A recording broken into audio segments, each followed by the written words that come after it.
Hello, folks. It is live here for...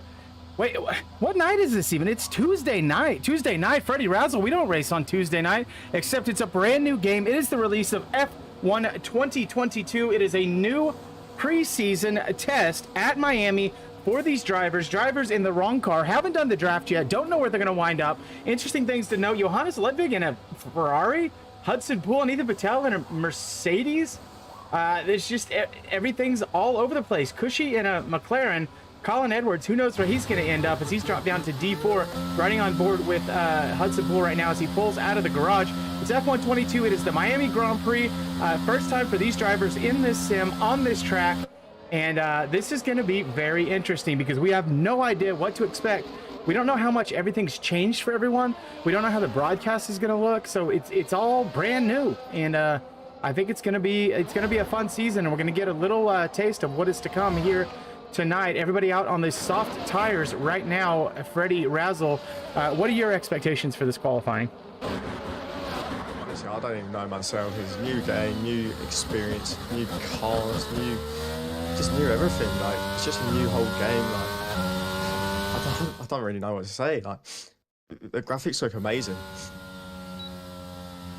And folks, I got to make some adjustments here to the audio. Everything is super duper high, so this is going to be on the fly. It's not going to be as polished as we normally do. Let's drop that main volume down to about a 6 and see how that works out for the stream levels. Sorry, we literally just put this together in the last 10 minutes. Let me know in the stream how the audio sounds. If you're able to hear the cars okay and you're able to hear both of us over them. I mean, it sounds okay to me so far, but it's you, the viewing public, that gets to decide what's good and what is not. Block A says, wish I could make it. Crying emojis. Alex was first. Cushy says, Alex, is this middle school?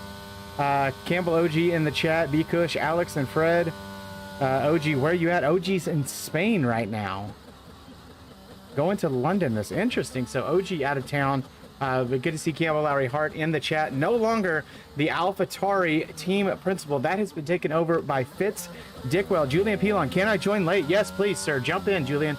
Love to see an extra car on the grid. We've only got 14 currently, and it would also give us a good idea, a good test as to whether or not the lobbies are going to be robust enough to handle that, or if we're going to deal with desync issues like we saw in the last game. So 18-minute quali, short qualifying, first time around this track. Fred, obviously you haven't driven it yet. I drove about 5 laps earlier. The problem I was having is I'm going to go no assists this game. And so I'm having to relearn everything on top of learning a new track. And this is a pretty tight track. I think it's going to be difficult for these guys to overtake. Yeah, it's a very difficult track, it looks like, and just watching most of the boys play this. Yeah, it's a difficult track. I mean, Sector 1 with the S's with having a default setup looks quite hard at the moment. But when it comes into the end of Sector 2, like just the really hard chicane where Hudson has just gone past now, going over that bump could actually kill you, right? Sorry, still messing with the audio just a little bit here, folks. Duncan McCammon, provisional pole, 29.3. I assume that's a good lap. I don't know. I don't have any data on that yet. Cushy 43 already out of the session. Don't know exactly what happened there. Barney Goatmere, 28.8. And we got a Haas spun around of probably Boberto, potentially. Let's take a look there. It was Boberto, indeed. The D3 Demon turned it around. Hudson Poole goes 3 thousandths faster than Barney Goatmere. So we may see that these cars and these guys not having setups, maybe it'd be a bit of an equalizer here as it draws some of the quicker lower tier guys up towards the front of the grid, and some of the quicker guys trying to hunt for that lap time that they thought they had. And as we change over new games, new physics, new setup options, we used to, folks, you could go 1 through 10 as Razor Senna goes into the pits. Looks like Ian Krieger as well having a little bit of issue. He's going to send himself into the pit as well. Let's check in with Ethan Patel on an out lap, see how he's doing. He probably thinks he looks really good in that Mercedes, but brand new cars, brand new physics, brand new handling. On the wings, on the setup, it used to be you had an option of either 10 or 11. I think it was 11. You had 1 through 11. Now you have 50 different settings, so you can really fine tune the wings to the track. Now, these cars are less front wing dependent now because of the new aero tunnels, the Venturi effect that happens underneath the car, that the fast moving air, the faster the air moves under the car, the more it sucks that floor down to the ground and keeps it planted. And that's why we see, like with the Mercedes and the real world cars, we see that porpoising issue, because that's that as it speeds up and slows down, that vacuum created in that Venturi effect. And if you're running too soft of a suspension or too much rear wing, it'll start to bounce up and down as those pressure deltas change underneath the floor of the car. You're welcome, Fred. Thank you. Ethan Patel goes fast in Sector 1. It looked like a quite clean sector, to be honest. I mean, Ethan's still on a wheel, ain't he? I'm pretty sure, not going back to a controller. So, not going back to the pad is Ethan Patel. Turn Fred's mic up. That's probably just Fred talking too quiet because I don't have him turned down. I don't believe I did slightly. He's at 100%. So, but yeah, I can crank up the Discord here in the mix. This is where I probably need to get a. Oh, there goes Ethan Patel around. Too much on the power. Recess to track. One thing I noticed earlier around here, that's a very tricky corner right there. If you get on the power too early and too much power in second gear, you will lose the rear end. It's like there's not much you can do about it. It's very easy with no TC to send the rear around. So an early upshift into third is super duper helpful. Something else that they've added, the TC, having no TCs, actually, well, everyone's been saying it's more harder than it was for last season. So that's something else that they need to learn. But yeah, just with the whole game itself, like there's a lot of new things that they've added, like which is going to be more harder. As earlier Duncan was complaining about, saying having no ABS is just painful to have. Yeah, the no ABS. I noticed I was locking way earlier than I thought I would. And it seems like the earlier you downshift, the more likely you are to lock. The BuzzGod says, EA sucks. Where's the crossplay? I don't know. I'm on Steam. Duncan got his through Origin, but we're in the same lobby, and he invited me on Steam. So, I mean, some of it is working. I don't know how well, but I know for sure I bought on Steam, and Duncan said for sure he bought on Origin, and it's working. So, yeah, not real sure what's happening. Tom, if you wanted to try to join the session real quick, that would be helpful. Yeah, good call, Cole. Crossplay comes July of 2023. I think it's a bit optimistic on your part. I think it's probably going to be a little later than that. So I don't love how we don't have any new camera options. You just kind of have one or the other. And I don't necessarily love the TV pod. It's offset now. It's not the straight on one. See how everything's a little bit to the left? So it's where the actual TV pod camera would be instead of directly on the pillar above the driver's head. So see how it's a little bit to the left? Everything's kind of offset. So that's a little different this game. You're not dead on center, but it's realistic to where the TV pod would be. And then you can press the F6 to go back and forth instead of having to go F5, F6. It's just F6 to change the cameras. So from a broadcast perspective, that's interesting. Would be nice to have, like ACC has like 8 different camera angles you can use. It's either onboard or camera, and then some of these, like you can see, that's just not a good camera angle there, which is to be expected in a street circuit when everything's like nice and tight like that.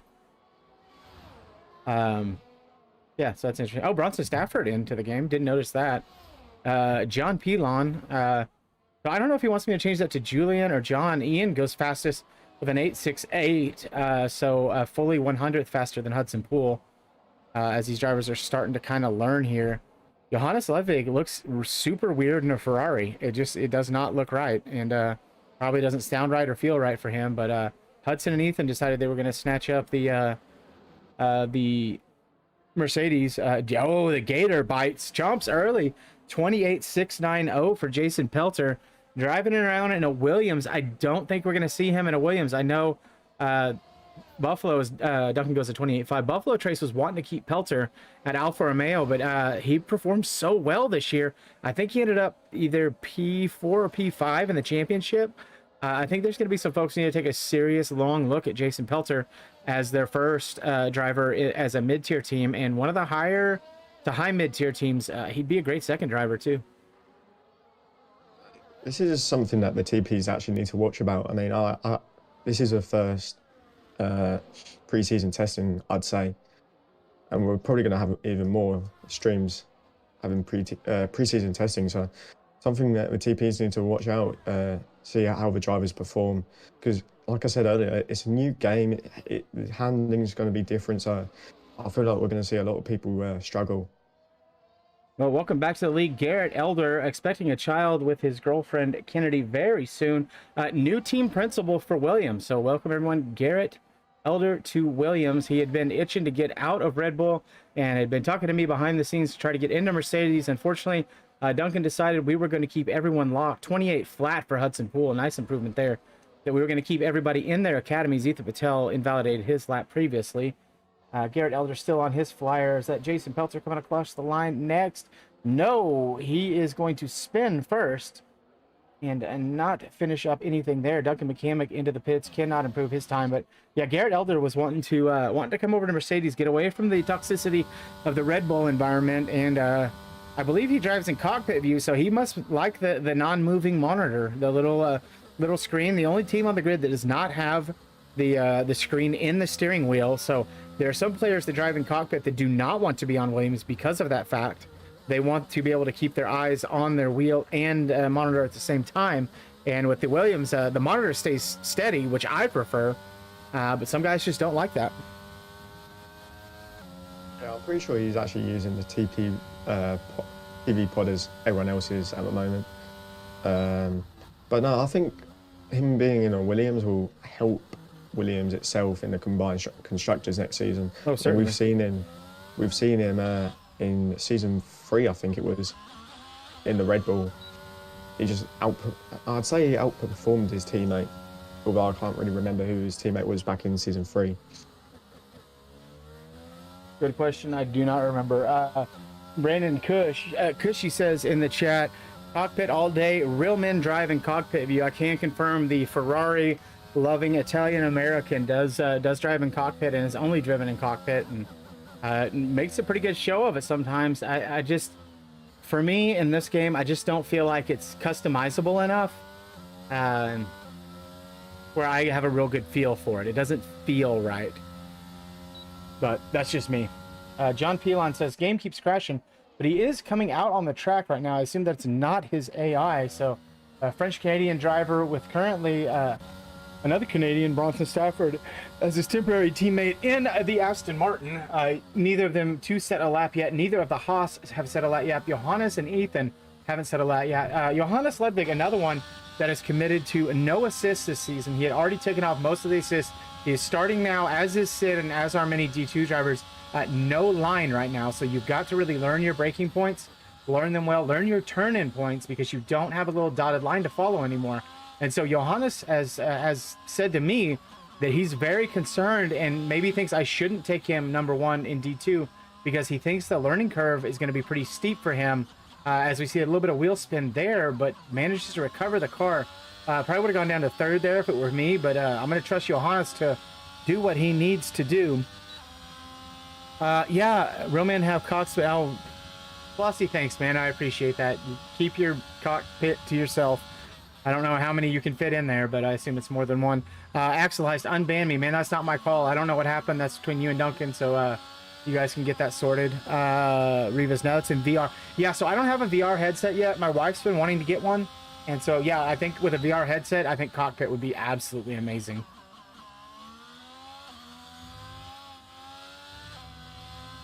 I couldn't agree more. You know, VR, especially in iRacing, it's one of the best ways you can drive. It makes every race, 100 times more interesting, 100 times more intense, and VR cockpit cam, I think it's making a comeback here in F1 2022.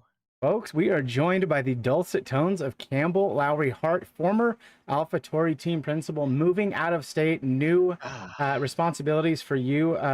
You handed off the team to another Honda bro in Fitz Dickwell. I know you didn't want to, but I understand the reasoning behind it. So So is it your plan to come back once you finish college, or are you just kind of going to settle in and be a driver until you think that you and your life situation are ready to do it? You know, I just had to settle in, uh, you know, figure out what my schedule's going to be like there. You know, because I got to create a whole new social life as well. So I don't know what kind of new things are going to come up. So I can't make a commitment to have like my weekends filled like that when I don't know. So you know, after this next season, probably a season or two, and then I'll see if I'll come back to a leadership position. But so for right now, just a driver is on the cards. Well, in this league, there's almost no such thing as just a driver because That is true. unless you're planning on stepping down from your broadcast duties as well, Oh, you also no, no. do that on the side. So, Yeah, Panatix, actually, we have Xbox and we have PC as well. And with the implementation of crossplay coming, we are going to explore the option of allowing console players to play with our PC players. So if you'd like to join up, if you look at the chat just above you, B Cush, Brandon Cushy is our moderator for Division X. So if you want to jump into this with the Xbox, we definitely will find a spot for you. Our draft is scheduled to be July 10th. And so there would still be time for you to come in and get to know folks and let folks get to know you. And hopefully figure out. Oh, that was kind of cool. One of the cars went in the pit and it automatically jumped over to Garrett Elder on an outlap. So that was that's a neat feature. That is sick. That is awesome. So then when I get to chatting too much, if I get to change drivers and somebody sat in the garage, it changes it for me. Exactly. That's awesome. I want to do this real quick. I'm going to turn off the track map and telemetry and everything. And I want to see if it gives us anything about the AWS lap times or any of that data that I was seeing on the Grid Finder stream the other day. And while we do that, I got to turn Campbell Lowry. I have you at 126% already. Oh, you're on PlayStation. Oh, hey, Panatix, go ahead and join the Discord anyway. And then you'll already be in here and kind of established and we'll know who you are. And then when the crossplay happens, we'll see about getting you in some races. And then in the interim, we can also try to find you, help you find some folks on PlayStation. Austin is usually in the chat most races, and he races on PlayStation, I believe. So he might be somebody worth talking to, and maybe he can give you a good spot to find a PlayStation league.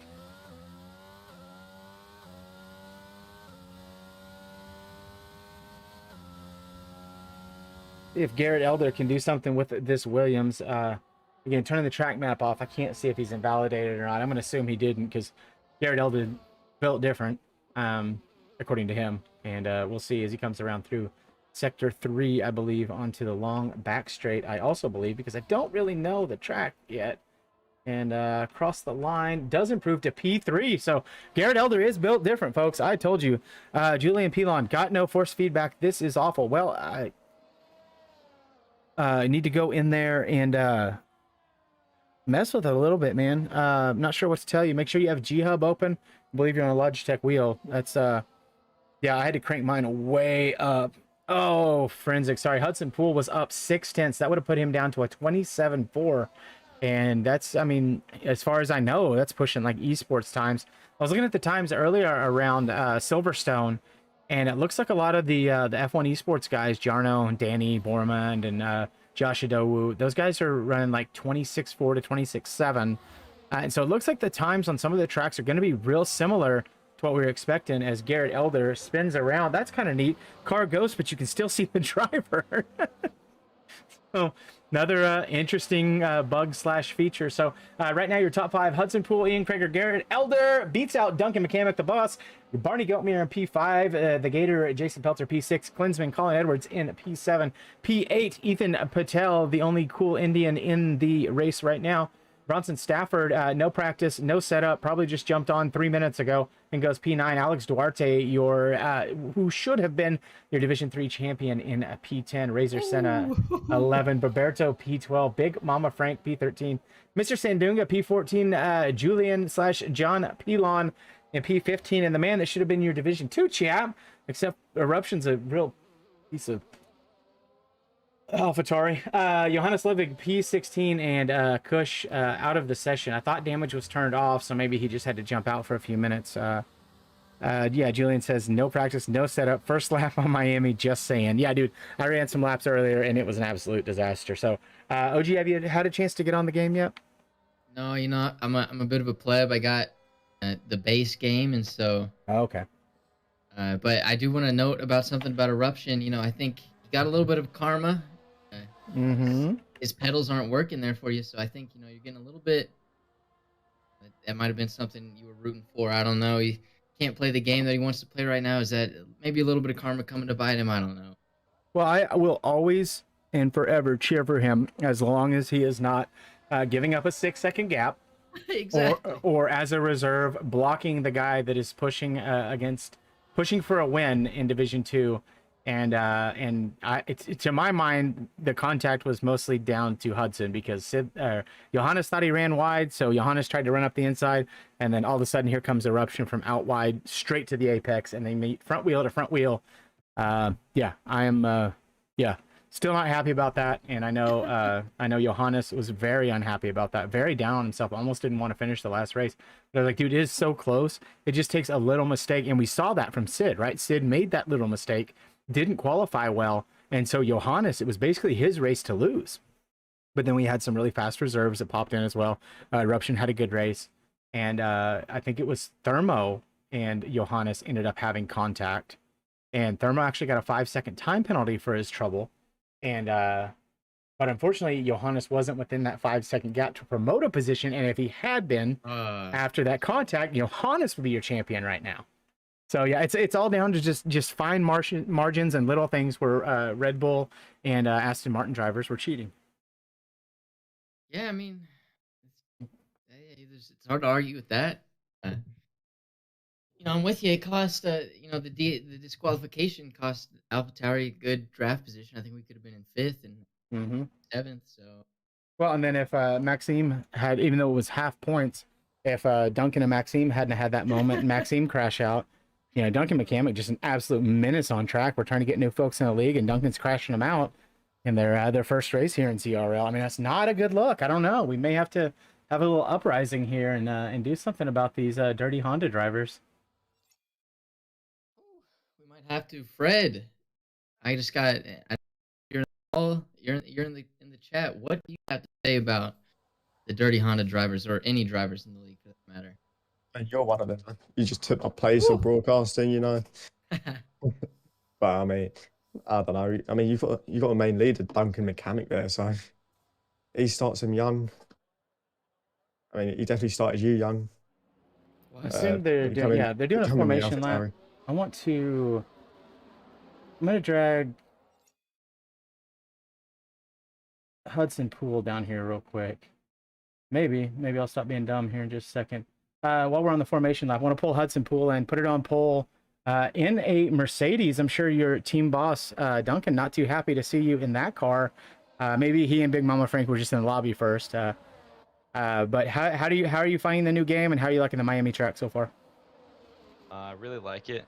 You just got to be careful on the curves so you don't beach it. So, yeah, this track is pretty tricky. My last lap, I was 5/10 up, or whatever, and I spun it. But I kind of like the game. It's really flowy, and you have to be really careful on the throttle now.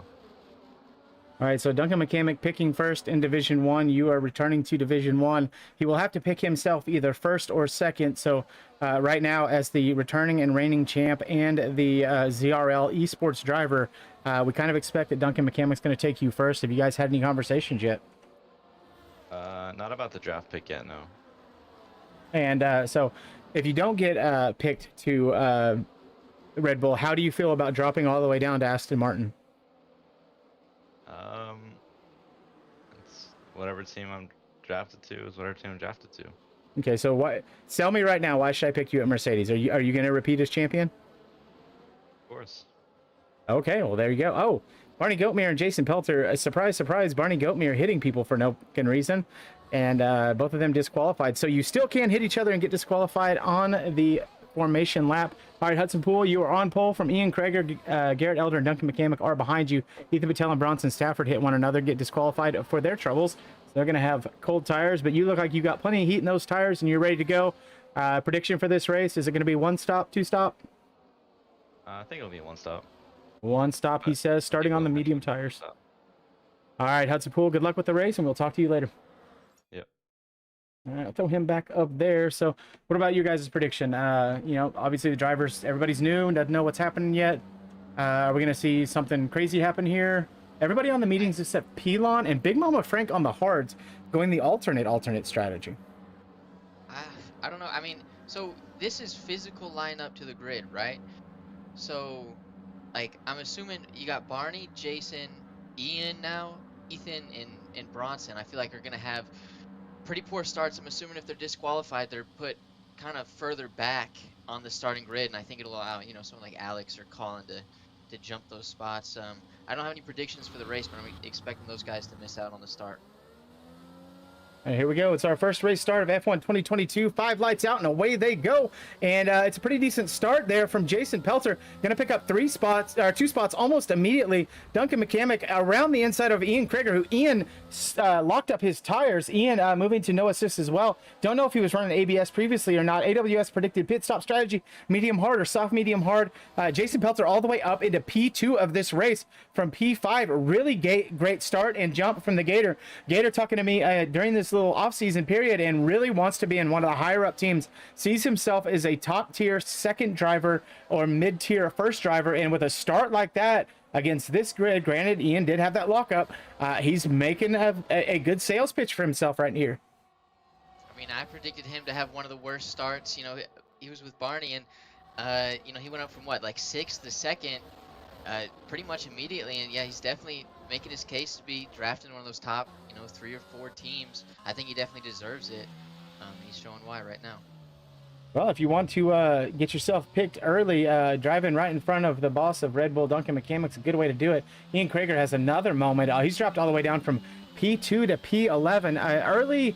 Early issues and early commentary on Ian Krieger was great lapper, great qualifier, not great racer. Towards the end of the season, we saw him become a really good, solid racer. Now, I also know that he is making some changes right now as Pelter runs a little bit wide. Duncan McCamick looking to capitalize, does spin a little bit on traction there. Might have been a little bit of wheel-to-wheel contact. Duncan McCamick under assault from Barney Goatmere here. Those two have had issues before. Hopefully they can keep it clean here as they come around through turn 2.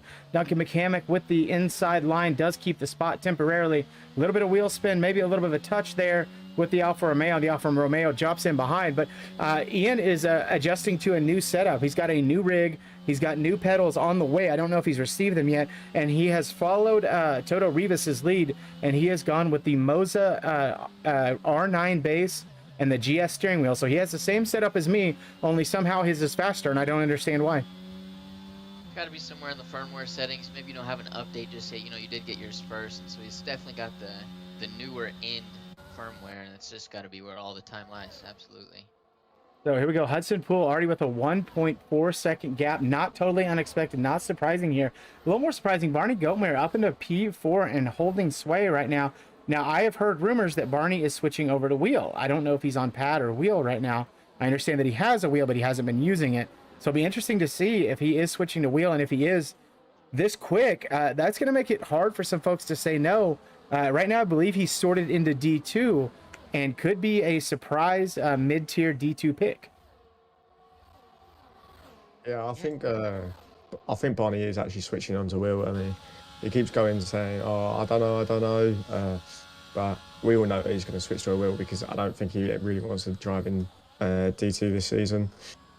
So maybe, I don't know, if Duncan lets him in D3, then it'll probably go.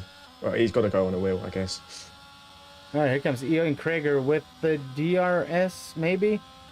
I don't know if this is the DRS zone or not. I didn't see anything on the screen to indicate DRS, but he did have a really good run here on Big Mama Frank. The two of them almost touching wheels several times here. Falling back down the order, Colin Edwards Klinsman was ahead of Ian, had a little bit of a moment on the power as he's driving side by side with Big Mama Frank, finds himself dropping 4 positions almost immediately. There is a Aston Martin around in Sector 1 of Bronson Stafford. Big Mama Frank earlier on the brakes than Ian was expecting. Ian has to run wide to avoid the collision.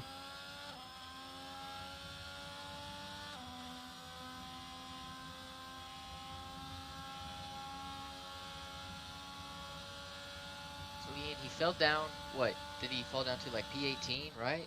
He was down, or maybe not P18, but he fell down quite a bit, up to P8 right now, right behind Frank. It was a great move. Really nice move there. Ian and Big Mama Frank swapping positions there. Ian, like we said, always a quick driver. Sometimes can be a little hot-headed. The impetuousness of youth, overshadowing and overlying the great racer he can be. But Barney Goatmere's teammate, Alex Duarte, who, again, should have been the D3 champion, but Nathan Doan is a dirty Alpine cheater, beat him out by 3 points. Alex just absolutely devastated in the call once he figured out, what happened. Alex had a great showing, decent qualifying, but a really good sprint qualifying, and even better result in the race, but just not enough to hold him off. But Barney Goatmere and Alex Duarte, D3 drivers, moving up to D2, P4, P6 in this brand new game at a brand new track against some high quality drivers. Hudson Poole, your D1 champion. Duncan McCamick, P2 in D1, both of them winning Constructors Championships. Jason Pelter, P4 in the D1 Championship. Garrett Elver, former Division 1 winner, former Division 2 winner. Ian Krager had a chance to win the championship. Multiple wins in ZRL. Razor Center, multiple wins in Division 3 and Division 2. So these guys are holding their own. Big Mama Frank was sorted in Division 1, now in Division 2. So Team Principals, if you're watching, Barney and Alex could be some sleeper picks you need to think about. That's just what a new game does. You know, just a little bit. You get an equalizer. Everyone's on new handling, new physics, new tires, new everything, and so the order you thought that we would have had coming into this next season just gets mixed up a little bit, and we're seeing that right now. Like Mr. Sandunga went into the pits for a fresh set of soft tires. Let's take a ride on board here. He's 6/10 back from Pelon on the medium tires. Just want to see maybe if there's because these guys are probably similar pace as drivers, and right now Pelon's saying no forced feedback. So I kind of want to see if the softs are quicker, or maybe Pelon is just too quick. Now Pelon has been in Division 1 before, rightfully sorted there based on his pace. Sandunga has been only in Division 2 so far. Or started Division 3 for part of a season, then went Division 2, and then will be sorted again in Division 2. Late on the brakes there. Again, Mr. Sandunga, one of them, going no assists for this game. So gonna have to learn how to brake and how to accelerate again. A little bit different. It's gonna cost you a little bit of lap time at first, but overall, and at the end of the day, it's gonna make him a faster and more consistent driver.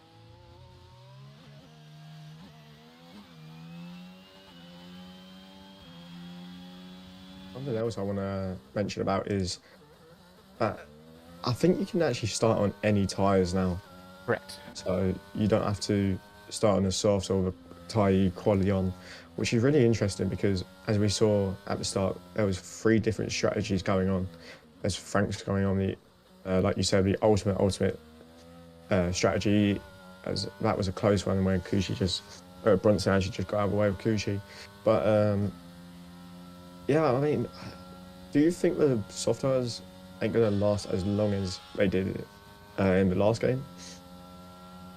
I would expect that they won't, but I think that's going to be yet to see. The thing that's going to be interesting is the time when we do full quali and the guys are only going to use softs. There's going to be no more Q2 tire carryover. So there's no reason to touch any other tire in quali other than you have an extra set of mediums. You know you're not going to use in the race. You just want to scuff those up to help rubber in the track. So you're going to run through 3 sets of soft tires. Well, so you're going to wind up with 2 sets of used soft tires, and you're going to have to turn in the 1 set that you wear out. So you're going to go out there early and just burn off a set of tires. And then you got to be judicious on the next 2 sets. You don't want to turn too many laps because you want to save those for the race in case you need them towards the end if there's a safety car. Yeah, also something else we need to mention about is that the ERS management is going to be even more harder than it was on last year's game. As you can see, Jason on around 10% after 6 laps, so another 23 laps to go. It's just going to be painful. And this is a really long track. You know, we're talking 90 seconds per lap here. Let's take a look at the fastest lap here. What am I doing here? No, fastest lap. So Yep. 90 to 100 seconds, depending on how quick you can lap around here, for 29 laps. That's a solid 45 minutes of racing. Yeah, there's these long straights. like this, you've got 3 long straights where you're not really braking at all. Only really 3 heavy braking zones, so it's going to be hard to regenerate battery for sure.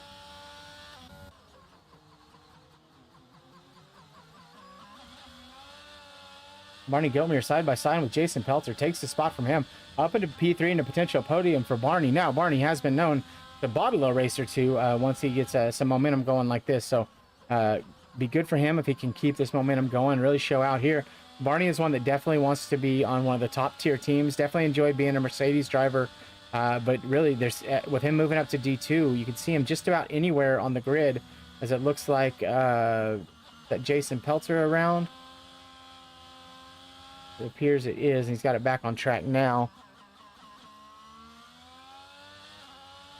The thing that actually comes to mind is Barney's actually, it looks like he's learned the game quicker than other people have already, which, we don't know when the season is starting, but if it's starting in like 3 or 4 weeks time and people still aren't getting used to the game, which will happen, I'd say, maybe Barney can come in clutch at the start of the season.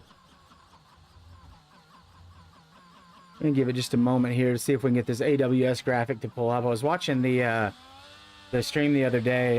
Got a message here from Duncan McCammon. Let's see what he has to say. Oh, he sent me the stream key again earlier. I just missed it. It'd be interesting to see what we can do graphically. There's some really good stuff out there like Race Labs. The Race Labs app currently only works in single player mode, but it's a really good app that is designed primarily for iRacing.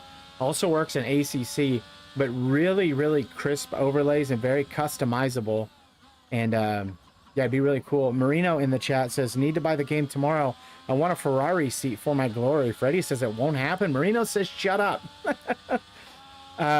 Cushy says it works in multiplayer. So I think, Cushy, I think it was on your stream the other day that it was there at the beginning of the race and then disappeared. So I assumed, and I guess wrongly at this point, that it was not working in multiplayer. So I'd like to revisit that because I think that's a much better graphical overlay if we can get it to work right. Yeah, I just think it looks a lot better. Hey, Maxime's in the chat. Had some good battles with Duncan earlier today. Good, and he didn't take you out this time, right? He didn't crash you there on the back straight at Silverstone. Which, Maxime, you were so gracious when that happened. I would have been mad. Alex Duarte leaves the session. I wonder if that's a connection issue. The Mexican-American driver and his Texas internet. Not, no, okay, so Maxime did not get taken out today. Yeah, Alex Duarte, one of our Mexican-American drivers with his Texas internet. Alex actually lives near COTA, so even though this is the U.S. Miami Grand Prix, Alex down there around COTA, he was always has cool pictures. He goes to a lot of those cars and coffee type meetups, and had some cool pictures of a Porsche that he saw, GT3 RS, and then he also had another cool picture where he actually had his car, I believe it was a Honda Civic, out on COTA, I think around turn 2, maybe? It was either turn 1, turn 2. But it was up top of the hill. I can't remember if he was like parked on the apex of 1 or if he's kind of down the hill on 2. But yeah, really, really cool to get to do stuff like that. He used to work at COTA, as far as I understand. Let's see. It's Alex still ghosted. Said he rejoined the session. May not be in control of the car just yet. Razor Center. Jason Pelter into the pits. I wish I would have known that he was going in. Here goes Beberto into the pits. Maybe we can see him. Let's see how the pit stop looks here. Let's change cameras. Oh, there is no camera change when they're going into the pit. So this is the pit lane camera. This is what it's going to look like when the guys come in for a pit now. Good broadcast view, good overhead view. No damage on, so we don't get to see a wing change. But, okay, graphically, not bad. Doesn't look terrible.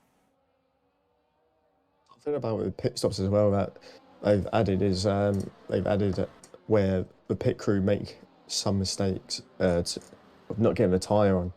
So that could become crucial as well. If people are fighting for positions in this season.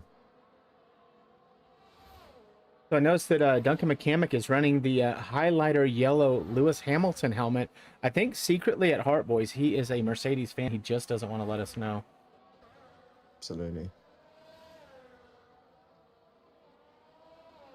So far graphically, game looks fine. I don't you guys can't see it on mine, but I'm running 100 frames per second right now on high settings with a 2060 NVIDIA card. I did install the new driver today that's optimized or game ready, if you will, for the for this game. So I made sure to install that before I did anything. My little bit of testing so far on my this is my 19 by 20 or 1920 by 1080 monitor. So I'm getting over 100 frames per second. I was getting about 90 on my ultra wide monitor, which is the monitor I actually race on. And that was while streaming. So I don't see any downgrade at all. I haven't tweaked any of the settings yet. I literally just put it on high settings. The game defaulted to ultra high for me, but I usually see a little bit of a frame loss there, and I'd rather things look a little bit crisp. Here you go, Marino. Marino says the Red Bull looks trash. So there you go. There is that garbage red machine. I don't like the color of the Ferrari this year. It looks a little too dark to me, like they mixed a little too much black in with it. It doesn't look like that, you know, Ferrari racing red to me. And of course they had that kind of weird maroon color last year.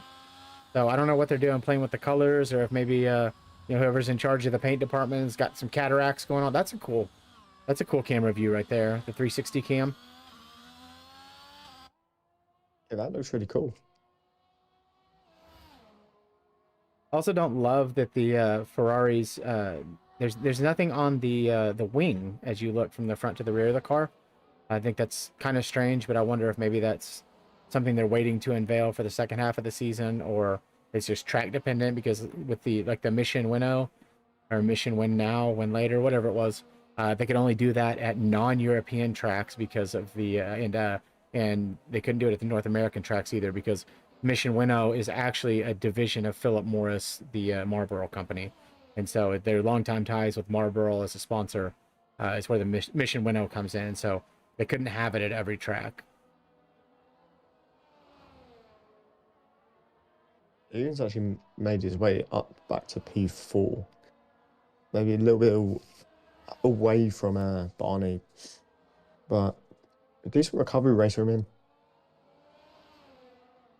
So big winners, Razor Senna up 6 positions, a couple of McLarens and a yellow flag. We're going to go on board and just kind of do the television camera for everybody so we can get a good look at the liveries, the cars. I'm sure Maxime is one of them, like Barney, and somebody else going to provide us with a ton of screenshots, a lot of stuff that we can use for thumbnails in the future. I know those cats like to go and play with the photo mode and kind of edit the photos a little bit, and that's fantastic. In fact, we created a spot in the Discord just for the screenshots. So far, I hope this isn't how the racing is going to be at this track, because the field's really, I mean, it's pretty spread out.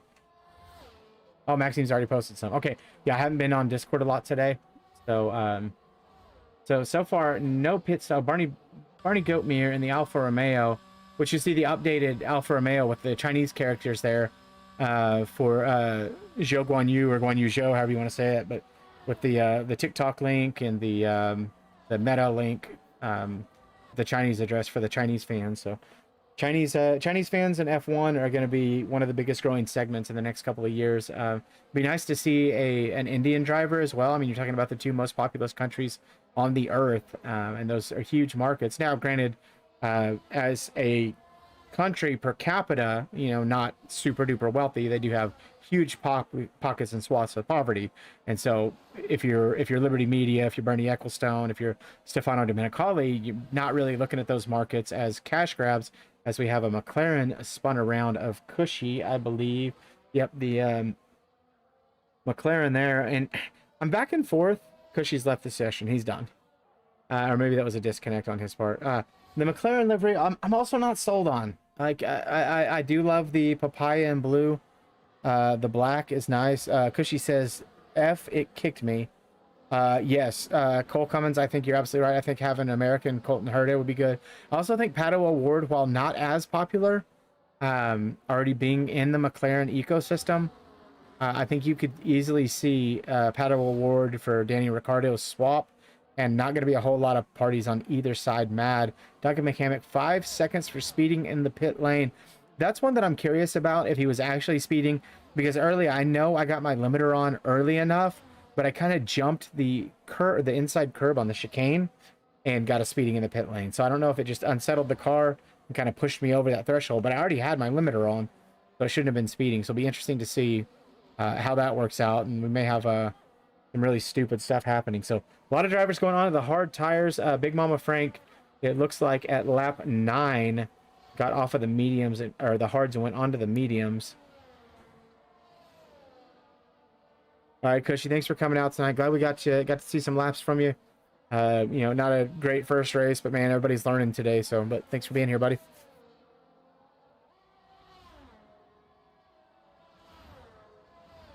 I did notice earlier when I was going through the custom liveries, one of the defaults, and if you're in any other sim racing at all, you know how popular the Gulf livery was. Everybody loves that papaya and the powder blue Gulf livery.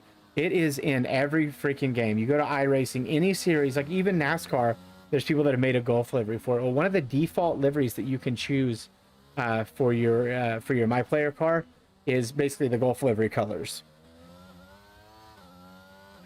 I think it's actually one of my favorite looking cars, especially in the McLaren. Just watching it drive around Monaco real life, it was quite insane.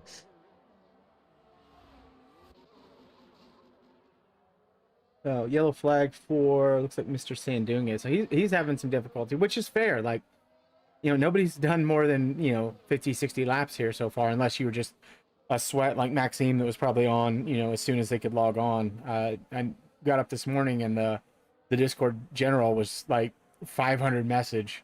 I was like, nope, not reading all this. Just go ahead and scroll the bottom and see what's going on. And a lot of people's having trouble getting on. As soon as they try to do anything online, that would show that they were banned. I don't know if that's been fixed yet or not. Hopefully it has been, but it's kind of interesting having varying car models, because a lot of times in the other games, Ethan Patel does his best Revis impression and turns around, spins, looks like he almost beats you on the curb and then resets the track, like the team boss does. Yeah, it's interesting because the car models are always so very close. So in the games, there weren't big differences, but you do see there on the Mercedes, they did model the current side pods. They didn't take the ones from testing. So you do actually have the Mercedes looking very, very different from the rest of the cars. I would like to go in and look at the model viewer and see how close to reality all of the cars are, because obviously early releases of the game were all based on the testing model, which is, you know, what the My Player car is based on. It's not going to have any of the features of the Red Bull or the Ferrari, the little special, you know, vortex generators and such. So yeah, it's interesting that the cars, you can actually tell it's a Mercedes and not a Mercedes painted Red Bull. Something I want to ask you, Revis, is what is your favorite car? My favorite car of all time, or my favorite car in the game? I'd say let's go in the game. In the game. So, honestly, I really like the Williams. I think it's really nice looking. I don't know why. It's kind of like, it's almost like a goofy dad joke. I'm not sure if they modeled it in the game or not. We'll tell here in just a second. But on the real cars, the intake above the driver's head looks like a battery, and it's actually Duracell branded now. But I think the Williams actually turned out really nice. The Aston Martin, of course, beautiful car. Actually, let's look at those. They brightened up the car. It did look too dark on the broadcast, so the colors are brighter now. And then that yellow highlight on it really just it makes it pop. It's cool. I do agree, but then once again, I think it's just plain green in a way, just added on yellow. But I think if they added the black on the halo, then that would be top tier for me. But for me, I think I have to agree with the Williams. I mean, it just looks amazing. I think Red Bull looks trash, and Mercedes looks insane. The Ferrari looks insane. I think Alfa Romeo actually looks quite decent as well. I mean, it's just an average car. So is Haas. We have a first retirement. Yeah, Haas didn't have a whole lot of choice there. We may see a mid-season redesign for them as they pick up sponsors, but and then of course the AlphaTauri. I mean, it's a classic look. I do like the white wing over the blue wing. More white on the car, I think, makes it stand out better. because we got to where it was too many blue cars, like everything, like all blue everything. That's a Jay-Z reference. Let you guys figure that one out. But the AlphaTauri having a lot more white now, not as white obviously as the Haas, but you see all that white against the the dark navy blue. It's a clean livery. It's nothing fancy. It's nothing over the top, but it's just a clean classic livery. I kind of forgot that AlphaTauri was a team, so when I forgot that you mentioned it, so that's yeah, no, it's a really decent looking car. Top 3 for me. Yeah, really good in drift mode as well as Mr. Sandunga continues his struggles here around the Miami GP. Yeah, Maxime said, oh, rip, they didn't do the battery thing. I think part of that is, Maxime, I'd have to go back and look, but I think they didn't do that until 3 races ago, maybe? It was a late addition. The other one, we don't have any Alpines in the session, do we? No, we don't Yeah, have Mr. Siggy himself. The Alpines, I think, is also a very nice looking car. I like the BWDP. Yeah, Mr. Sandunga has got to back up his braking points here. It seems like he's sliding through every turn right now, but that's part of figuring out a new physics model and a new braking model when you go to no assist, no ABS to kind of catch the car for you. No braking assist, if you will. The only reason for it would be nice to see that. And then Alpine at the end of the season had that Castrol livery. They had the all pink car for the first 2 rounds, which is fantastic because they did it in Middle Eastern countries, and so pink being feminine and those countries being very anti-LGBT as we're rounding out Pride Month here. It was kind of cool to see them do that for those 2 races and then go to the regular primarily blue versus the Pepto-Bismol BWT livery.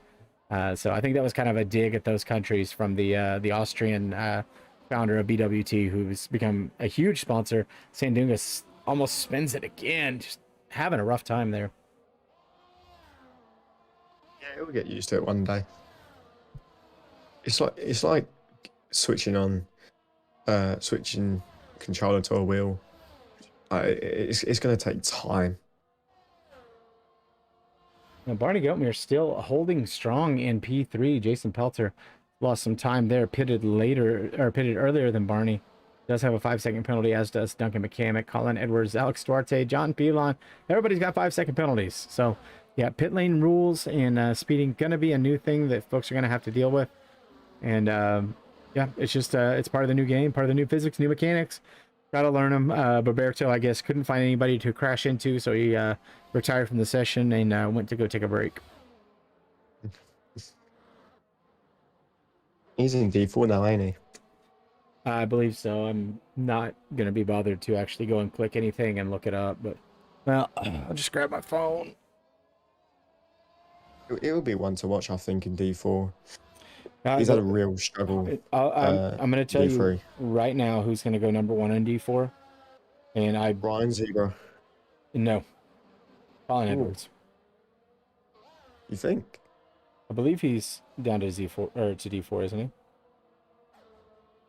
I've heard that he is, but let me verify that. But yeah, Ryan Zebra. So Roberto is down to D4. Will Graham down to D4. So Ryan Zebra and Will Graham definitely wants to watch.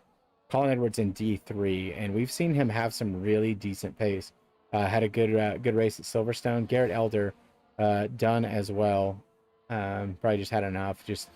Yeah, it's a lot to jump into 29 laps of a race here, and first day, new physics, no setups. Everybody just kind of guessing. I will say, and Maxime, you're probably more in tune with this than me.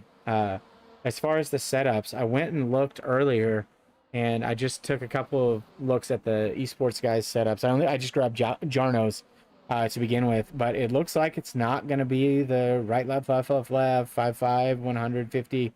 Not going to be the same old meta. There's going to be some variation in the setup. So it's going to be more similar to iRacing and ACC, other sims, where you see folks actually kind of have to tweak the setups to your driving style.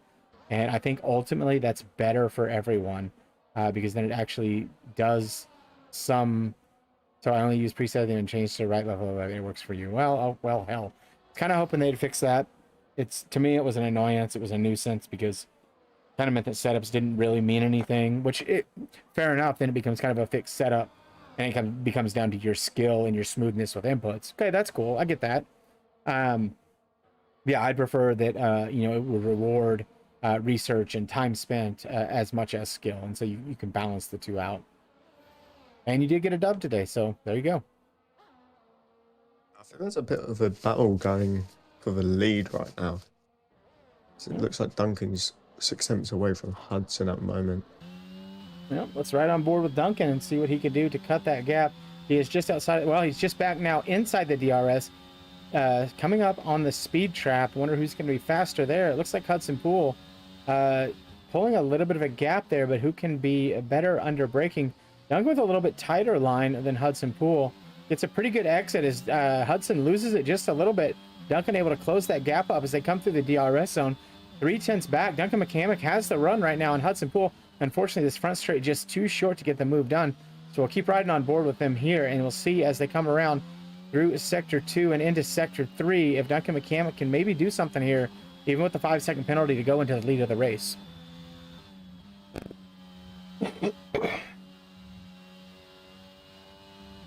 Yeah, it's, as I think I've heard that you can actually do the S's flat out, which is really surprising.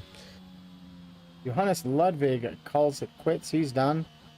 Is So it a safety car, or is that a VSC? it should be neither unless he retired on tracks. I thought they turned damage off. Does look like Duncan had temporarily slowed his delta. Continues to slow his delta as Barney Goatmere looks like he's catching up a little bit to these guys. Yeah. So Maxie, my big thing was right, left. They would never, ever set a car up like that in real life. You would never have a more positive camber in the front and a more negative camber in the rear. It's actually quite the opposite. If you want good rotation on the car, you want as much negative camber as you can in the front, because that's going to give you your maximum turn in and rotation. And then if you stand the rears up, that means a little bit more positive camber. Why did I say camera? That's weird. A little more positive camera. I did it again. Positive camber will actually help with rotation as well. So it's actually completely opposite of the physics that you would see in a real life car. And then the fact that the tow values would be so close to zero that you're not going to run a bit of negative tow in the front and a bit of positive tow in the rear, also antithetical to how you would set up a real life racing car.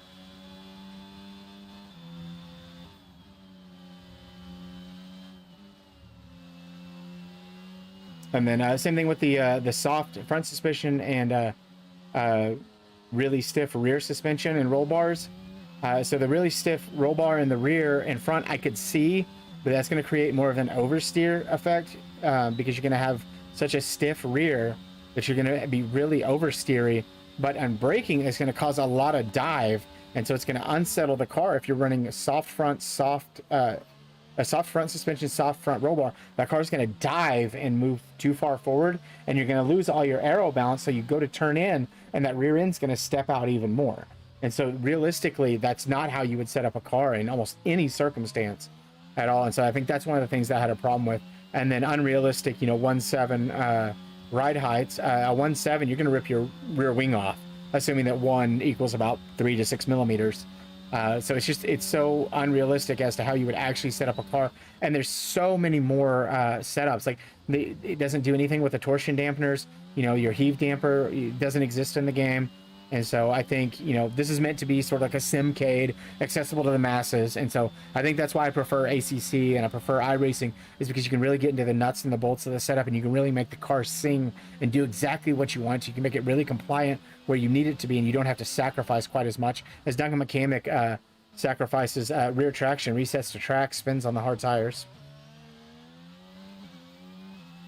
So yeah, that would be my one wish, Maxime. Like, take the supercars and the Sims. I want to dress my kid up and have an apartment and all that. Take all that up and let's get realistic with the cars and like really get into the science and teach people about how the cars work. And then that's my brain being different than a lot of folks. Like, I'm the kind of guy that I get a new stapler and I take it apart because I want to see how it works so I know when it's going to break. I read the manual when I buy a vehicle. So I'm a little more technical than a lot of folks. even though I'm a boomer and, you know, just 1,000 years old compared to Fred. But yeah, I think it would be, for me, more immersive and more fun. And maybe that's more in like an F1 manager type game. We can get more into that kind of stuff. But that's what I'd like to see, as Duncan McCamick now lapping his partner, Big Mama Frank. And I would like to talk to Duncan after this and see if he's felt any effects of that dirty air. Duncan was one of the first ones I talked to about ghosted cars and dirty air, and he said that it's a real thing and it really can affect your lap. There's a battle for P2 going on behind Duncan. Barney's actually a backup pelter. Pretty strong performance for both of them. All right, riding back on board with Barney Goatmere, who was in P3 at least for a little bit. And there goes Duncan McCamick into the lead. Hudson Pools had a bit of a moment. Oh, no, he pitted. I'm an idiot. All right, I'll shut up now. So that promotes Barney Goatmere up into P3, Jason Peltzer into P2. Duncan McCamick in the lead of the race for the first time. But yeah, my big deal was, Maxime, I got tired of F1. I got tired of being in, you know, bad lobbies or with lower skilled drivers. And as a slow guy around less than competent drivers, you get hit and wrecked a lot. And so, yeah, super not fun for me. And so I moved over to ACC and got involved with the Coach Dave Academy and got to know those guys and got to learn just a ton about how race car setups work. And then got over to iRacing and realized that they're even a little more technical there. Especially mostly for me, it's GT3 cars. I just prefer road cars, but I'd like to learn how setups work in NASCAR as well. Granted, they're not quite as... Is that a safety car? Safety car is now deployed. Interesting. There's our first safety car. Did someone just park it? Because no one else is I don't getting even know myself. I think it looked like there was a Alfa Romeo, maybe. That looks like it maybe spun into a wall. Yeah, I would rather drive. I would rather get my ass kicked consistently, but be able to drive my own race without having to worry about somebody hitting me or making a mistake that's going to cost me something. Like, for instance, at COTA this year in Division 4, decided to jump in. COTA is one of my favorite tracks. I love COTA. I think it's such a brilliant track because it really combines a lot of stuff that's really good about other tracks. And got brake checked on the formation lap. And then lap 1, 3 cars decided they needed to break into the S's. And you know, as somebody that's quick and has race wins and has probably had several good showings at COTA, there's no reason to break into the S's even on lap 1. Like, there's a lift, but you don't need to brake.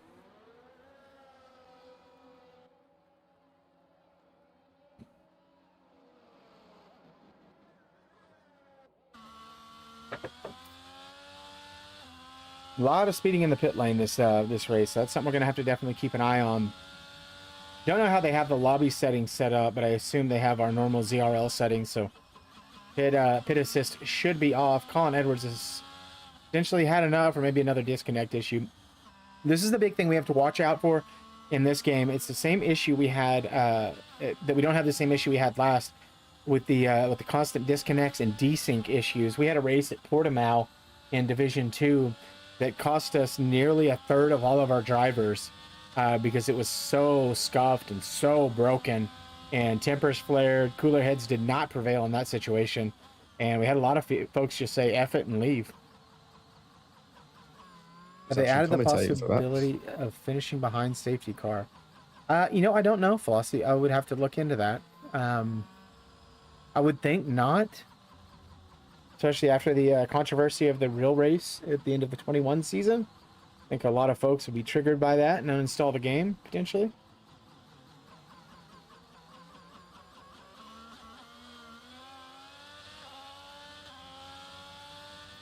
Not that I've seen. No, says some idiot 16. Not sure who that is. Profile picture looks a lot like Gators, but I don't think that's him. I think he's probably trying to figure out how to keep his tires ready to go. Another lap under the safety car here. We'll go with the broadcast camera here for a little bit. Look at that infield. That just looks like it would take you a week and a half to get out of there. Flossie, you trust my word all the time. Oh, some idiot 16 just joined the Discord. Well, welcome. Thank you for joining us. Appreciate you being here. Let's see here. New people. There he is. Some idiot. Reserve driver. I gotta talk to Duncan. I think we've done away with the academies for right now. Panatix joined as well. Axelized begging and begging to be unblocked. I wasn't keeping track of the Discord. Oh, don't worry. I definitely was. Oh, Having Maxime fun says time. this guy is quick. Okay, well, that's good to know. Somebody, good to have you. Definitely, when you have a chance, if one of the two of you would message Duncan and let him know. Oh, you've talked with Duncan previously. Cool. I have a mig of work ahead of me, says Johannes. Yeah, I think you're going to always take your worth of like grain of salt. Yeah, a lot of salt, not just a grain. Thanks, Flossie. Yeah, Johannes DNFs from the race. He's had enough. Got a lot to work to do. Yeah, Johannes, this is a tough track to be your first track learning with no line. So I believe Johannes said he's going full no assist, as I was trying to do earlier. And yeah, that's this is a tough track to do it on, especially a track, hasn't been in any other game. It's a brand new track. I don't even know if they had time to laser scan it to get it into the game. Christian Cummins, brother of Cole, how's the game, lads? So far it's okay. We've seen a lot of disconnects.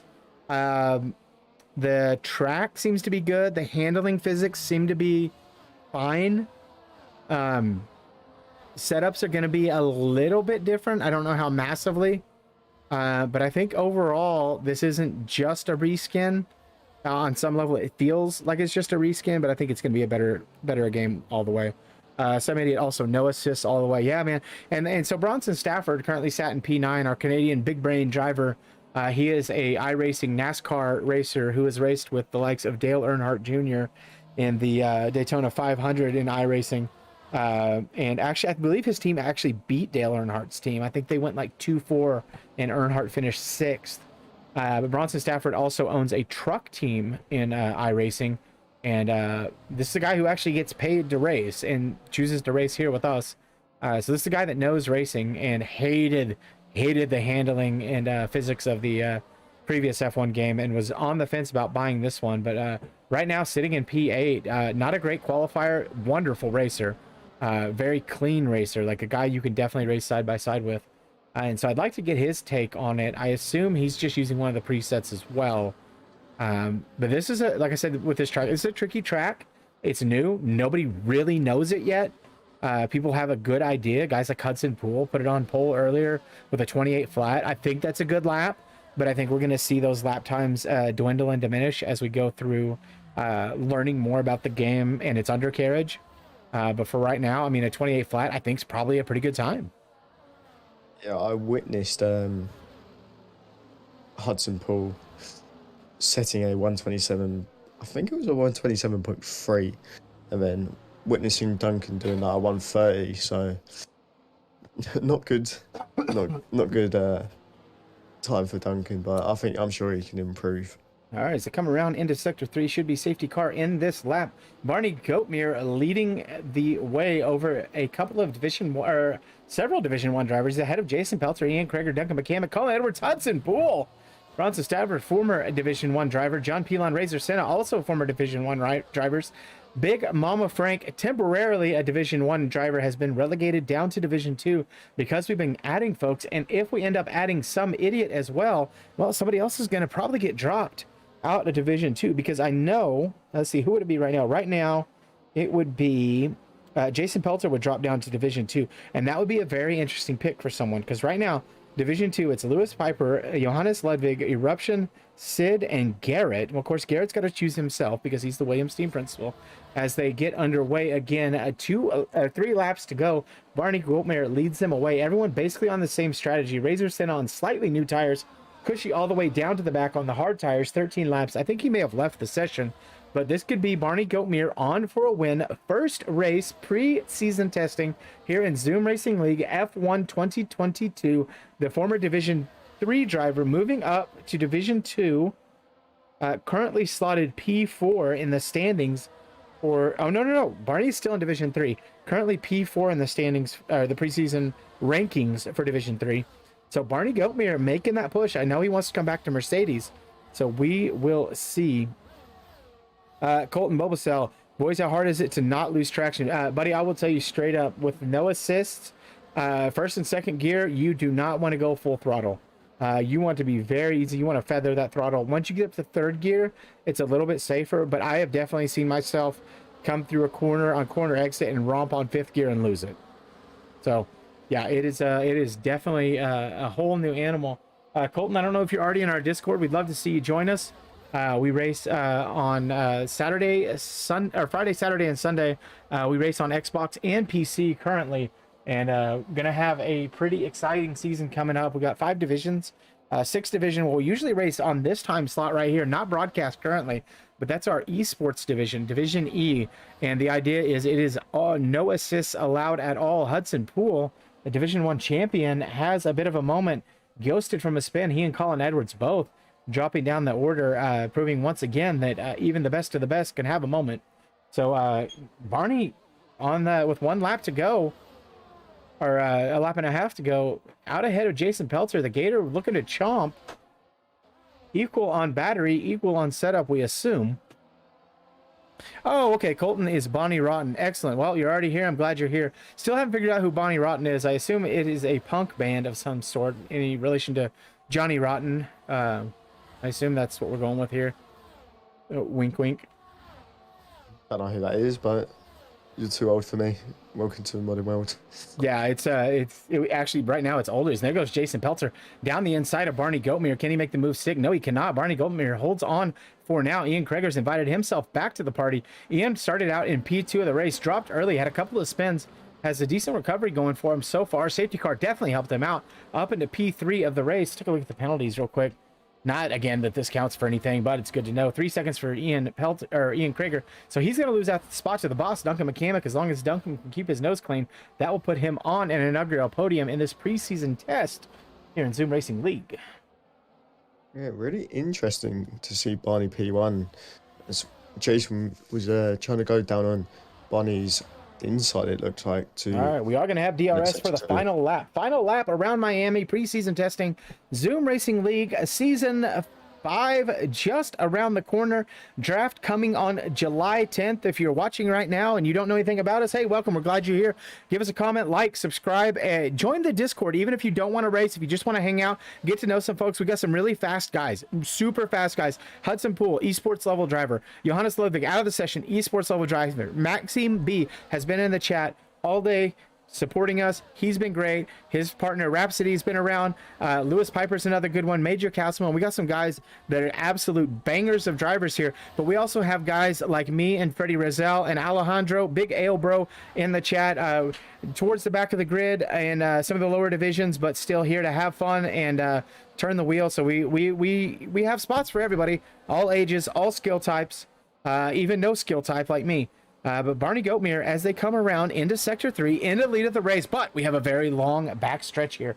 Dump of the battery, has 22% of his battery left. Ian Kreger gets the spot from Jason Pelter temporarily. No real chance here for, what happened to Duncan McCamick? He dropped down to P8. So Bronson Stafford finds himself on the verge of a podium. Bronson Stafford didn't have a great qualifying, didn't have a great start of the race. Middle part of the race got better, worked his way forward. In P4 on the steps of the podium potentially here. So Barney Goatmere, can he hold off Ian Kreger?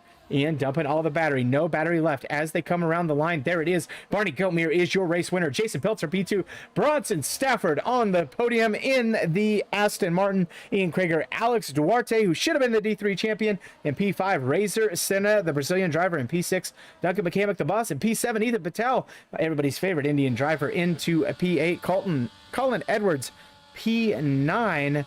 Right, still riding on board with Ian, who was P4, but had a chance at victory, but snatched out of his hands. Bronson Stafford, driver of the day. Ian's chance of victory snatched out of his hands due to a penalty. So part of learning a new track is learning where those track limits lie. Oh, this is kind of cool. Okay, here comes Barney Goatmere using the...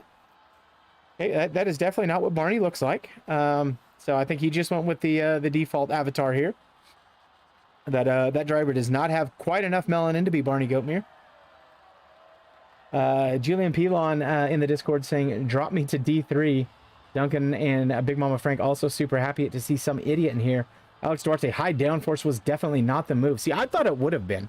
I would have thought at a fast street circuit like this that has those really technical complexes of corners, that high downforce would be the way to go. Now, granted, you have the very long straight, but as with most tracks, you've got to find places where you're going to compromise. Bronson Stafford also with the fastest lap.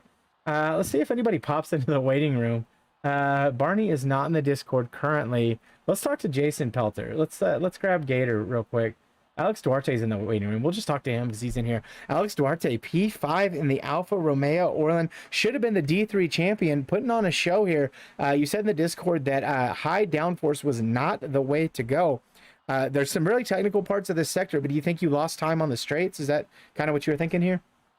Yeah, so first off, I want to start off by saying congrats to Barney. You know, he's the one that gave me the setup, but yeah, like we ran a high downforce setup, so we're good in the first, and like middle part of the track, but then like the last sector with the long ass straight, terrible, man. I had to dump my battery just to, keep somebody behind me, but then the battery like it dies really fast in this game, so yeah, I got smoked, man. But We talked yeah, about that earlier in the race, that I was concerned with the very long back straight and the kind of middle sector where it's kind of that sweeping, left, right, left, that there wasn't going to be enough braking zones to keep the battery recharged. But that's what you found as well. That it was kind of hard to keep your ERS up.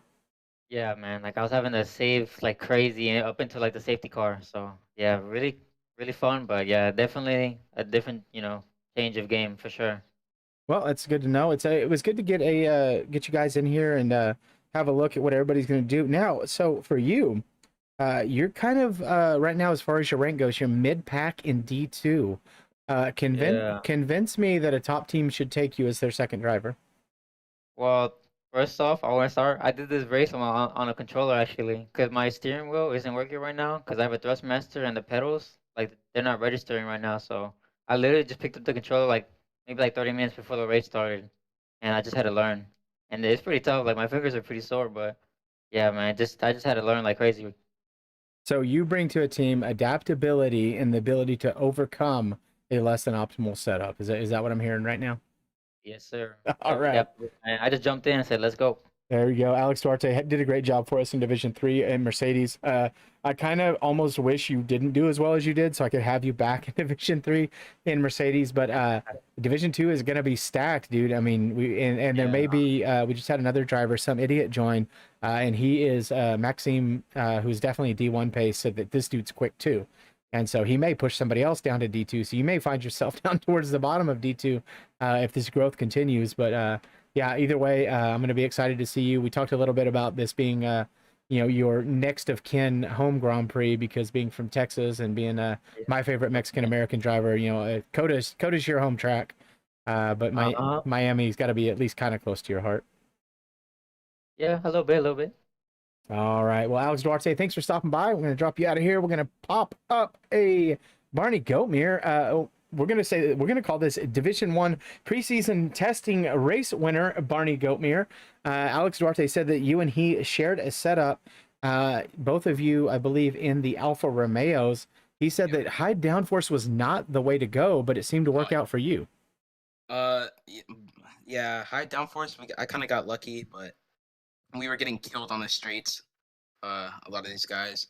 I kind of tweaked one of the presets, but yeah, high downforce was definitely not the call. I had to change my wing multiple times. Change the downforce on my wing during my pit stops multiple times because we were just getting killed. Okay, so I need confirmation from you. There has been a rumor that you are switching from pad to wheel. Can you confirm that, or were you on pad again today? I was pad today. I'm 50-50 on it still. I mean, I want to do it. At the same time, I've been getting quick on controller too, so yeah. So for you, you are near the top of Division 3, but you are having to compete with Corrupt, Beamer NG, John Ranger, who's dropped down, now Colin Edwards. I don't know who was talking. I don't know who that guy is. So Yeah. some really quick guys that were D1 pace have now dropped all the way down to D3 by virtue of the sorting table. And Yeah. so convince me, as your former team boss, why I should ignore them and take you again this season. Because I'll beat them. I mean, that's enough for me. I love the confidence. I know that for any team principal that's listening, Barney is a guy that's going to be very involved. He's going to be helping your other drivers with setups, with practices. He's committed. This is, he's not somebody like me that's spending more time in ACC and iRacing, like this is his game right now. And so if I don't end up drafting him, whoever inherits him, I think you're going to be very happy as long as you can keep him from getting timed out. So Barney, congrats on the win. Good job tonight, and hopefully we'll see a whole bunch of those next season. All right. Hopefully I didn't catch you mid-sentence here, but we're going to talk to Duncan McCamick, league owner, Division One, former Division One admin. Now Big Mama Frank's going to be taking over those duties. We just want to talk to you last before we end out the broadcast. We kind of last minute decided to throw this together. Wanted to get some early content up for folks, and we've gotten quite a few people join in. Added a couple folks to the Discord. So what's your first impressions of F122? Dude, the game feels really good. I'm honestly surprised. I haven't heard like the best things about it, I guess, prior to trying it myself. But my opinion of it is I really enjoy it. So new track, and I know previously you've driven with the racing line on. Are you driving with line right now, or did you throw it to the side and you're going no assist right now? What assist are you going to use for the season? So yeah, no, I'm definitely going to stay with racing line on for the moment at least. I'm teetering back and forth between ABS and no ABS. So I do think that you gain time by turning it off, unlike last game, which is good. But I'm still struggling with locking up a little bit. Some of the street tracks feel like really bumpy in braking zones and on curbs, so it's pretty easy to lock up if you're not ready for it, especially while you're learning the tracks. But at the moment, I'm gonna leave it on. So I'm messaging a driver that wants to drive for me, and who am I to say no to Maxime? So it looks like we just added somebody else, and Maxime tells me that some idiot's another really quick driver.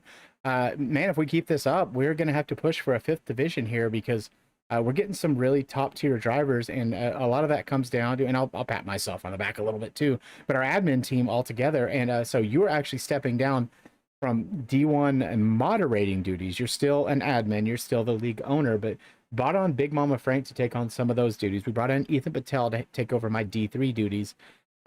It's been a year, give or take, since Reddit Grand Prix very first arrived. You got on Reddit and started recruiting people. I saw the post late, ended up being one of the last people to join in D2. I joined as a reserve in Aston Martin. It's been a year, and we've gone from one division barely making in preseason, barely making in season 1, to now 5 divisions and a Div E that we're going to run on Tuesday nights, which is a no assists version of our Division 1, basically. Is this what you envisioned, or has this been kind of stunning for you how quick this has happened? This is not what I envisioned at all. I just wanted, I was in another league that I didn't like how it was ran, so I just decided I was going to make my own league, and I was okay with just one division. Well, everyone started wanting to join, and all of a sudden we had 35 people wanting seats in Div 1, and we're like, oh, we're going to make another division, and the growth continues. So when COVID happened, some things like benefited and some things didn't, and I feel like Formula One was one of those things that just took off with when COVID happened. And we've kind of just piggybacked that and rode the wave, and the growth has just continued. And it's not just our server either. There's tons of other leagues that have popped up, and they're all growing, and seeing this growth in the F1 community is just awesome. And that's one of the things that I think we've done well over here. There's many other leagues that are a walled garden, where when you're in that league, you don't talk about any other league, you don't post links, you don't invite. We're one that wants to be a part of the larger community. We don't want it to just be this insulated ZRL brand. We want to do other partnerships. That's why we did the Grid Finder event. That's why we share drivers between us and ORL and MRL and these other really great and growing leagues. And so I think that is a benefit that we have over some leagues, is the openness and the realization that we don't want to lock you to just being here, because we're more likely to lose you that way. And we want to keep you interested in us, but keep allowing folks to have outside interests as well. Yeah, and then off of that, I want our drivers to be the best that they can be, right? We aspire to be the greatest, at least Western Hemisphere racing league that there is. So if our drivers are getting more practice in other leagues, that's great. That's fantastic news. So we're definitely not against people driving in other leagues. That's one way to put it. Yeah, because I would rather see the guys practicing in actual races against other competitive drivers versus practicing in Grand Prix against AI, which is going to have some finicky behavior. or just hot lapping all the time. We mentioned earlier about Ian Krager when he first came into the league. Great qualifier, great hot lapper. This guy was a time trial sweat, but we've watched him develop as a driver and as a racer. And ultimately, that's what we want. We want to have great racers, because great racers, you put them in the mix, you put them in the stew, you get great racing, and that's entertainment value. And so those that can't race can at least see something that is a fun product for them. Yeah, absolutely. And then the drivers that we're adding to our grids, like especially at the top in Division One, they're crazy. We've got Dago, we've got Maxime, we've got Rhapsody now, I don't know if this is in the works or if it's going to happen or not, but rumor has it Cody Lawrence could potentially be racing with us too next season, and that would be another huge add. When we add these drivers to the top of the divisions, obviously we've got 3-4 other divisions below it. It starts to bump other good drivers down. So across all divisions, it's really cool just seeing the growth and how fast people are getting. I mean, Barney Goatmere just won this community event, and if you'd have told me that 2 seasons ago, that Barney Goatmere could win an event with drivers like Hudson Poole, Jason Pelter. I know we're early in the game, right? But Barney's come a long way. So stuff like that is really cool to see the growth in this league. And so you mentioned Jason Pelter. Right now, he would be, I believe, let me scroll over here. He would be one of the drivers that is currently in Division 1 that finished, I think, either P3 or I think he finished P4 in the standings in an Alfa Romeo, a guy that was picked later in the draft. Right now, he could potentially drop to Division 2. Now, granted, we're going to have Lewis Piper, Johannes Ludwig, Eruption, Sid, Garrett Elder, Big Mama Frank. So Jason Pelter is right there in the mix with those drivers I just mentioned in Division 2. But not even that, Division 1, he's competitive as well. And so that's like the fine razor's edge that we come up with here as we keep adding more and more talent to the league. And the idea is, we want to have the best of the best here, because it's like the old proverb, iron sharpens iron. Maxime and I were talking about it earlier. You drive better when you drive around better drivers. If you're constantly running around with turkeys, it's hard to soar like an eagle. And so that's part of what we're doing here in the Zoom Racing League. And so I want to applaud you. I want to applaud Adam, and I want to applaud Ryan Zimra, all of our stewards, all the guys that do all the extra work. It's easy to just show up and drive, and we're glad for the people that do. But the folks that do the extra work, we want to give them extra kudos and thank them, because you folks that do the extra work, that take stuff off our plate, makes it so that we can have this additional growth, and we really appreciate it. Oh, I appreciate you saying that. Obviously, the same thing goes to you, man. I mean, this league couldn't be done without you. I'm doing things behind the scenes. I'm driving, doing marketing side, like the growth side of things, but this wouldn't be spreading to others. You're the forefront of this league, and if this wouldn't be spreading to others without you guys in the front lines, making this public to everyone. So thank you, and I'm excited for F122 and for Season 1. We got our draft coming up here on July 10th. There's a lot of good content coming, so yeah. Yep, I'm excited. That's Duncan McCamick, league owner, a Division 1 driver, constructors champion for Season 4. I'm sorry, P2 in the championship. If he didn't have the Wonder Kid ahead of him, might have had a chance at the title. Duncan, thanks for joining us. Thank you so much. All right, Freddie Brazil, that is it for us. That is a last-minute stream of the first race off season at Miami, Zoom Racing League. Any surprises outside of Barney Goatmere for you? I mean, I think there was quite a few, to be honest. Bronson coming back from quite a low position, but I was also surprised how low Big Mama Frank was, going up with the ultimate strat, as you were saying.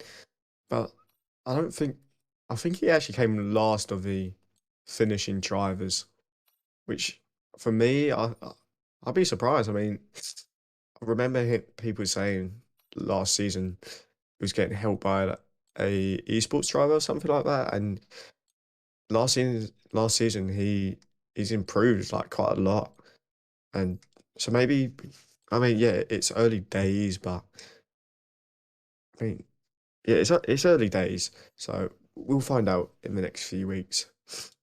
Yep, there's a lot of stuff to happen, a lot of stuff going on. There you go. You can see my player, my career. I don't know what's going on. So I'm the Mercedes team boss. My name is Toto Rivas. There is my Mercedes AMG, one of my favorite cars to drive in both iRacing and ACC, although currently I am driving a Honda NSX Evo 2. But man, I do love a good Mercedes. That is it.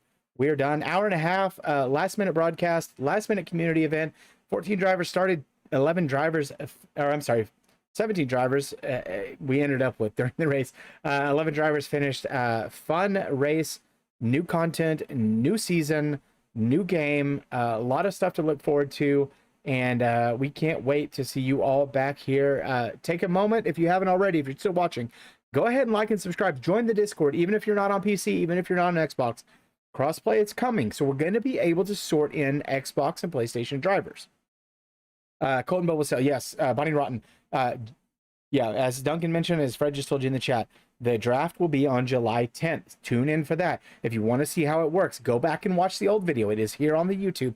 You can watch the old video and watch the old, and there's a brilliant highlight somewhere in the middle where I don't know what Fred was looking at. I'm going to assume it was an inappropriate website, but it looks like he absolutely gets flashbanged right in the middle of the draft. Now, luckily, he had his Unabomber shades on, and so he did not suffer any long-term repercussions. But Fred has stepped down as the Alpine team principal. Siggy in. The Williams, no longer Ryan Zebra, it is Garrett Elder. And the AlphaTauri, no longer Campbell Lowry Hart. OG is out, and Dick Fitzwell is in. Lots of changes, lots of new content, lots of new stuff. Brand new game. We're going to shake everything up, and we hope to see you here on July 10th. We might do another one of these in the interim, so keep your eyes and your ears and your streams tuned right here as we go live and we go racing for F1 2022 here in Zoom Racing League.